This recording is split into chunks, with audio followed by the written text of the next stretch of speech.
શ્રીમદ્ ભગવદ્ ગીતા અધ્યાય 13 ક્ષેત્રજ્ઞ વિભાગ યોગ શ્લોક 9-10નું પઠન કરીએ, પછી તેનો અર્થ સમજીએ. શ્લોક 9. અશક્તિરનભિસ્વંગઃ પૌત્રદાર ગૃહાદિષુ નિત્યં ચ સમચિત્તત્વં ઇષ્ટાનિષ્ટોપપત્તિષુ.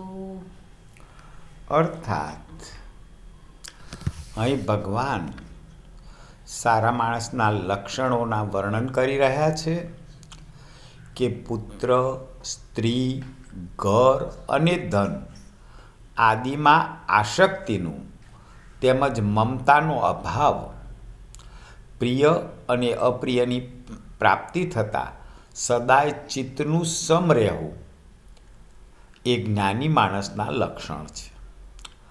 તો કોઈ પણ વસ્તુમાં આસક્તિનો અભાવ અને પ્રિય કે અપ્રિય વસ્તુ પ્રાપ્ત થાય તો પણ સ્થિર રહેવું એ જ્ઞાની માણસનું લક્ષણ છે. શ્લોક 10.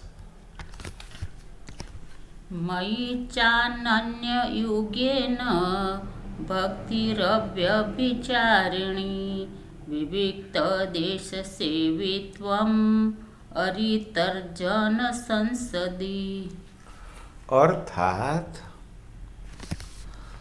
મુજ પરમેશ્વરમાં અનન્ય યોગનો આશરો લઈને અવ્યભિચારિણી ભક્તિ. હવે અવ્યભિચારિણી ભક્તિ એટલે શું? તો કેવળ એક સર્વશક્તિશાળી પરમેશ્વરને જ પોતાનો સમજીને સ્વાર્થ તેમજ અભિમાનને છોડીને શ્રદ્ધા અને ભાવ સહિત પરમ પ્રેમથી ભગવાનનું નિરંતર ચિંતન કરવું એનું નામ અવિચારિણી ભક્તિ છે, અવ્યભિચારિણી ભક્તિ છે. તો માત્ર ભગવાનનું જ નામ ધરવું, પોતાનો સ્વાર્થ છોડી દેવો, ફક્ત પરમેશ્વરને જ પોતાનો સમજવો, એને અવ્યભિચારિણી ભક્તિ કહે છે. આવી ભક્તિ હોવી તથા એકાંત અને શુદ્ધ સ્થાનમાં રહેવાનો સ્વભાવ હોવો તથા વિષયાસક્ત એટલે કોઈ વિષયમાં આસક્ત થયા વિના માણસોના સમુદાયમાં પ્રીતિ ન હોવી એ જ્ઞાની માણસના લક્ષણ છે. જય શ્રી કૃષ્ણ.